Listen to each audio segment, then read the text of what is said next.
kubo bonke nje abathandi bomculo wenkeshemba abawesekayo kakhulu ngasho ngesinganza kwethu ngiyabonga isapho engipha wona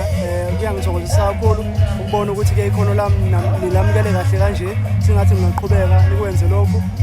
kube njalo kuze bese kupheleni mina ngiyiphatha kahle kuze bese kupheleni mfowethu njengamanje ngicabanga ukuthi amagelelo akho makhulu uyangena estage abantu bayacula kanye nayo indlela ingoma yakho kukhona yini mhlawumbe unkashemba ngathi ukhona umculi afisa ukusebenza naye endibeni yomculo maskandi njengamanje mntamkhulu abaculi nje abaningi bamaskandi ngingafisa ukusebenza nabo bonke nje futhi abaculi bamaskandi because bacula lo mculo engiwuthanda mfowethu ngingafisa ukuthi ke ngisebenze nabo uqala unkashemba mhlawumbe ucule ngasho uqale nini size simbona manje mfowethu ucula into engikhule nayo ukuthi ngimncane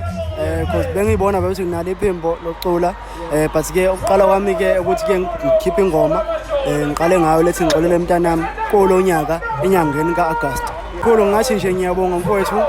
uhlelo umcimbi ongibizile khona la kumbuso wamaciko kuyangijabulisa kakhulu ukuthi ke ibe ingxenye yomcimbi mfowethu lokho abakwenziye kimi ngathi baqhubeka njalo bakwenze bangibize nakomenye imicimbi ibe khona ngibonge kakhulu futhi ke nabakade bezolalela umculo wethu support inkulu abasinikeza wona futhi ngiyabonga umlandeli olandela unkashemba njengamanje engalindelani kuye kusuka manje kuya phambili Damkhulu umuntu engalindela mfowethu i-remix eyawungixolela emntanami izophuma nje